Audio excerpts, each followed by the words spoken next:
نحمده ونصلي على رسوله الكريم اما بعد فاعوذ بالله من الشيطان الرجيم بسم الله الرحمن الرحيم رب اشرح لي صدري ويسر لي امري واحلل عقدة من لساني يفقهوا قولي السلام علیکم ورحمۃ اللہ وبرکاتہ۔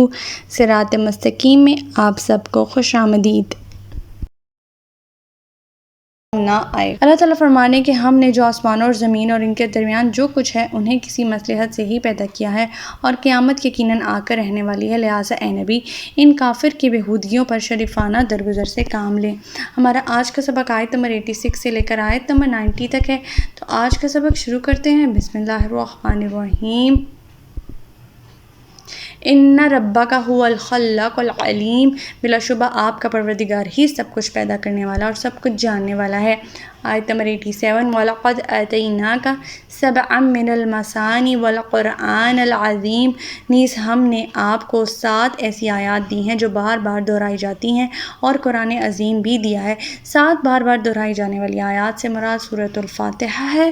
چنانچہ سیدنا سعید بن معلیٰ فرماتے ہیں کہ آپ صلی اللہ علیہ وسلم نے فرمایا، میں تجھے قرآن کی ایک ایسی صورت بتاؤں گا جو قرآن کی سب صورتوں سے بڑھ کر ہے، اور وہ ہے الحمدللہ رب العالمین۔ نیز سیدنا ابو ہریرہ کہتے ہیں کہ آپ صلی اللہ علیہ وسلم نے فرمایا، سورۃ الحمدللہ رب العالمین ہی ام القرآن، ام الکتاب اور 7 دہرائی جانے والی آیات ہیں، اور یہ ترمذی کی حدیث ہے۔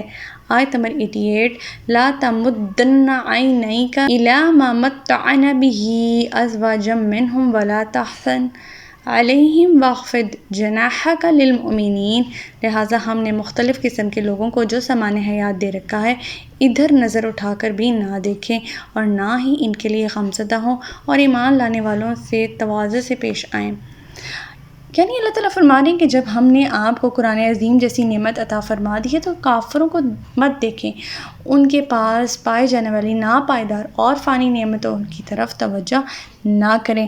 جب یہ ہدایات آپ کو اور صحابہ کرام کو دی جا رہی تھی، اس وقت صورتحال یہ تھی کہ رسالت کی ذمہ داریوں کی بنا پر آپ سے تجارتی لا تعلقی شو کر دی تھی ان لوگوں نے، اور سیدنا خدیجہ والا سرمایہ بھی ختم ہو رہا تھا، اور قریش مکہ سے معاشرتی بائیکاٹ کی وجہ سے جو تھوڑے بہت کاروبار صحابہ کرتے تھے وہ بھی ان کے چھوٹ چکے تھے۔ چنانچہ کچھ جو لوگ تھے وہ غلام بنا دیے گئے تھے اور کچھ جو ہے وہ تنگ دستی کا شکار تھے۔ دوسری طرف قریش مکہ خاصے مالدار تھے، تجارت کرتے تھے، ٹھاٹ باٹ سے رہتے تھے۔ ایسے ہی حالات میں مسلمانوں کو یہاں پہ تسلی کی ہدایات دی جا رہی ہیں۔